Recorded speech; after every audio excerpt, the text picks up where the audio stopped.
Every single day, there's some new product coming out, and it's hard to know what is actually worth the hype. In today's video, we're going to be talking about some skincare products that have withstood the test of time. These are products that I recommend, dermatologists in general frequently recommend. They have really held up. They continue to be bestsellers, holy grail. Guarantee someone in your family has used these, whether it be your parents, your grandparents, great-grandparents. Evidence-based ingredients. They're simple, they're effective, they do what they're supposed to do. No fluff. Coming in at number one is a cleanser that if you have ever seen a dermatologist, there is a good chance perhaps they recommended that you wash your face with this. It is the Cetaphil Gentle Skin Cleanser. This came out in 1947 as one of their original products. According to Cetaphil, they had their very humble origins, their words, in Texas, and this was developed by a pharmacist as an alternative to using harsh soaps for gentle cleansing. If you didn't know, Cetaphil's namesake is based off of cetyl alcohol, which is found in the Gentle Skin Cleanser. This fatty alcohol acts as an emollient and an emulsifier. Now, the Cetaphil Gentle Skin Cleanser has gotten some updates along the years. It now includes niacinamide and panthenol, two of my favorite ingredients, which are very good for the purposes of moisturizing the skin and reducing irritation. It also has glycerin, which is very hydrating, and it has a very mild surfactant for, well, the purposes of cleansing. Sodium cocoyl isethionate. It's a very simple, fragrance-free formula that is ideal for meeting the cleansing needs of exquisitely sensitive, irritated skin because it is gentle enough to actually be left behind on the skin. And you can use it without even using water. You can put it on the skin, massage it in a gentle fashion, and then just wipe it off with a tissue or a washcloth, and that's a way to remove cosmetics. Now, I obviously recommend washing your face with water, but if you don't have access to water or you're dealing with exquisite sensitivity to things coming in contact with the skin, this is a good alternative. And additionally, as opposed to at that time many traditional bar soaps, which were very stripping and harsh on the skin barrier, this product actually is formulated to be very moisturizing and to actively moisturize the skin with the glycerin and with the B vitamins, which it now has, and the cetyl alcohol. Now, Cetaphil has a ton of amazing skincare products that are aimed at people who have various skin conditions for playing a supporting role in their skin needs. If you've never used this particular cleanser though, you might be a little frustrated with it. It's very creamy. It's almost like rubbing lotion on your face. It doesn't sud or lather, but it is a very mild and effective option, and I actually personally like using it as the second step in a double cleanse. And if you've never heard of the double cleanse routine, well, welcome to my channel. I have a lot of videos detailing what exactly it entails. But speaking of cleansing, one of the most frequently asked types of questions I get are, what are your thoughts on using a cleansing bar? Should we be using a cleansing bar? Are cleansing bars too harsh, too drying? No, they actually can be a great alternative to liquid-based cleansers for very mild, very gentle, effective cleansing while moisturizing the skin. And we cannot have a video on tried and true,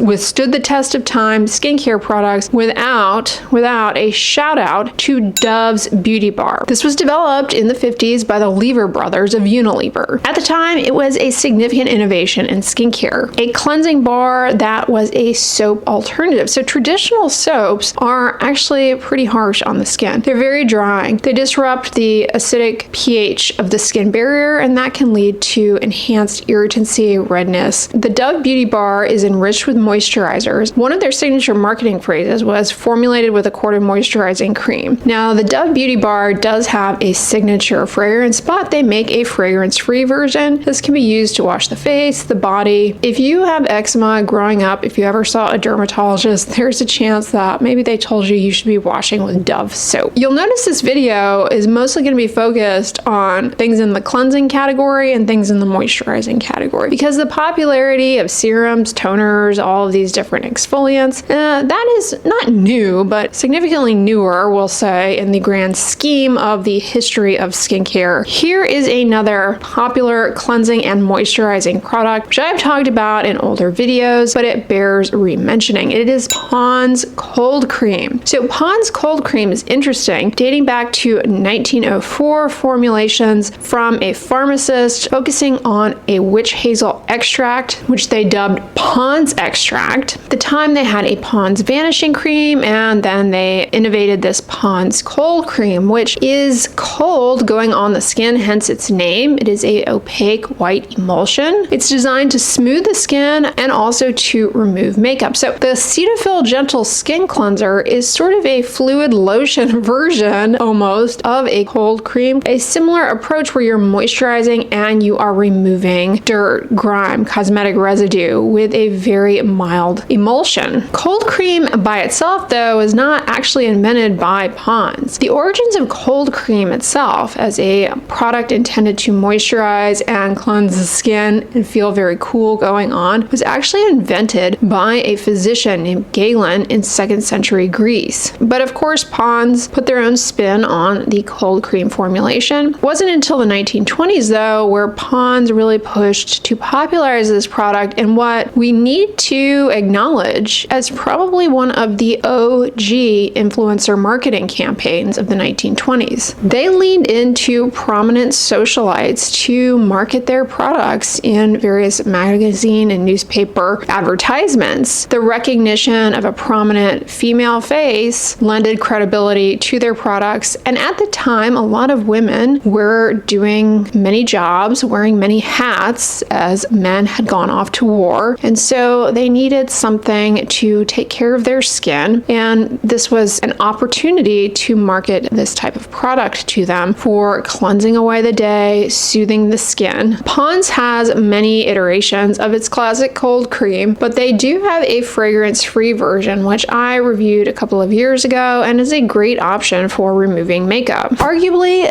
the best innovation is, does anyone even have to guess on my channel? Vaseline petroleum jelly. 1859. A guy by the name of Cheeseborough, a chemist who was working in Philadelphia on the first modern oil rig, he observed that workers were applying something called road wax onto their skin for cuts and scrapes, and he thought, I think they're onto something. As a chemist, he was inspired to refine this byproduct even further, hence the birth of petroleum jelly, aka Vaseline. Vaseline soon became commercially popular, and it was well loved, still continues to be. Soldiers in World War I would write home begging their family to send them some Vaseline because it's really great for healing cuts and scrapes. Fast forward to World War II, the Surgeon General actually commissioned for Vaseline to have a Vaseline impregnated gauze, which to this day still is widely used in hospitals for various medical applications such as treating wounds, burns, etc. Now, I have a lot of videos on my channel with regards to the benefits of using Vaseline for the skin. Not only is it amazing for healing cuts and scrapes, it's great for reducing friction on the skin. It can be safely used around the eyelids. Contrary to popular misconception, it's not pore clogging, it's not comedogenic. Even in those old school rabbit ear models of comedogenic testing, which we now know are not really that great, it wasn't even shown to be comedogenic in those. And there are even studies showing that people with acne, which as a reminder, acne is a skin condition where you do have comedones as part of the condition. Those patients, when they use petroleum jelly, they have fewer acne lesions. It's good for acne. Mind you, it's greasy on the skin. People don't necessarily care for the feel of it, but it can be a very effective moisturizer when applied to the face. It has many advantages too from the standpoint of applying it to the skin for medical use, in that it is free of possible allergens. The risk of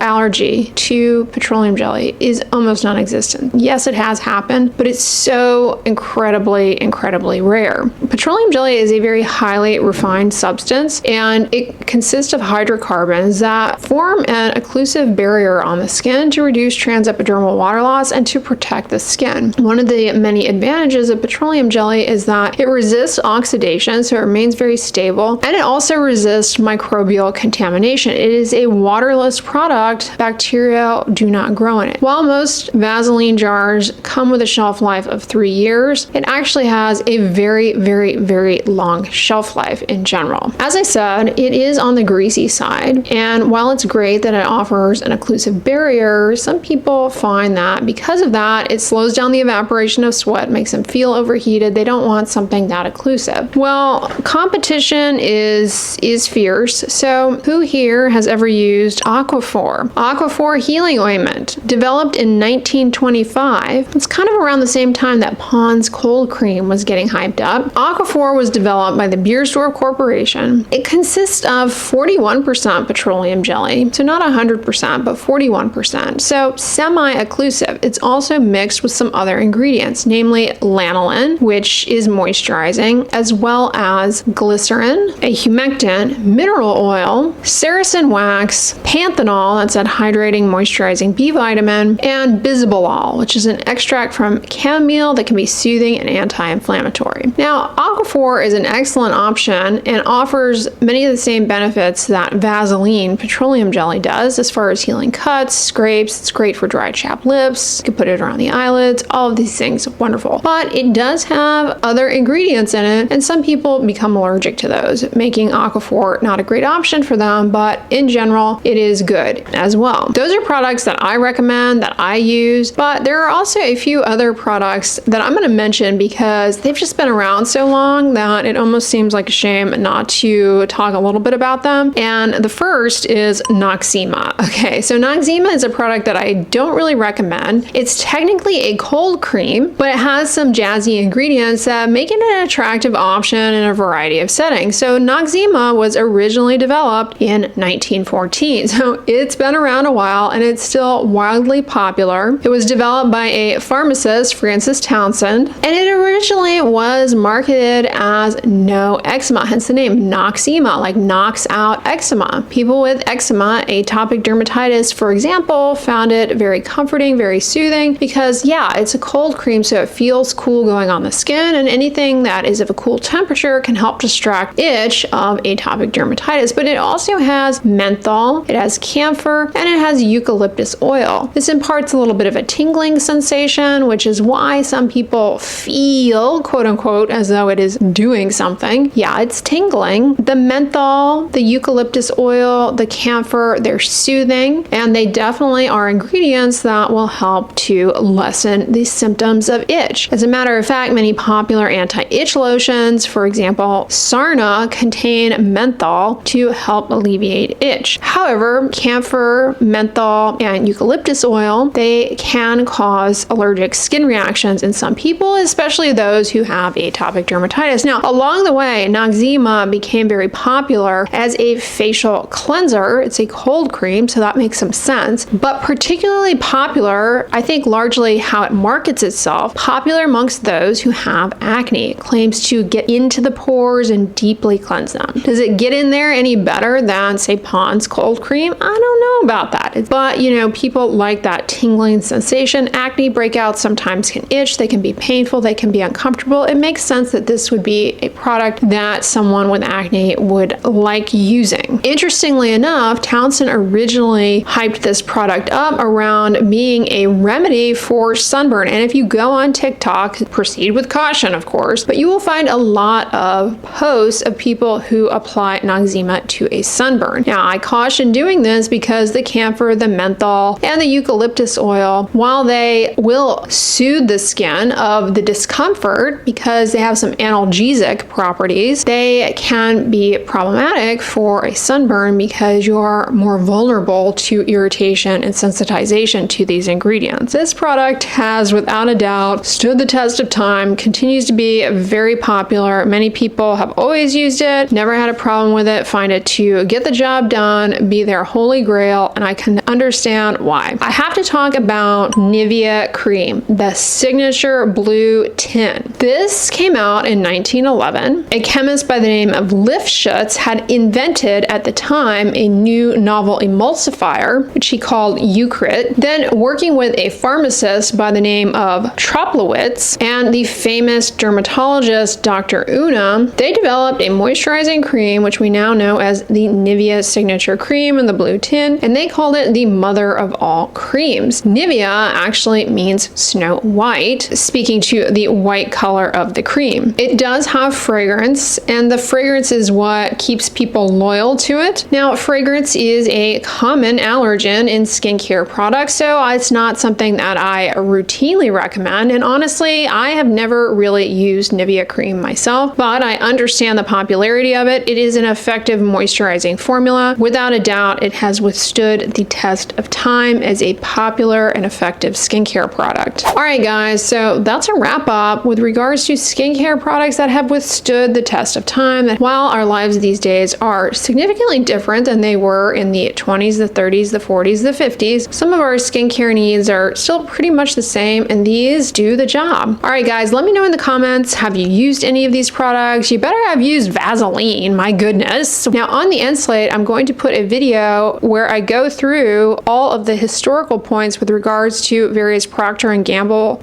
brands like Head & Shoulders shampoo. So if you like hearing a little bit about the history of some of your favorite skincare products, definitely check that video out next. I'll put it on the end slate. But if you like this one, give it a thumbs up, share it with your friends, and as always, don't forget, sunscreen and subscribe. I'll talk to you guys tomorrow. Bye.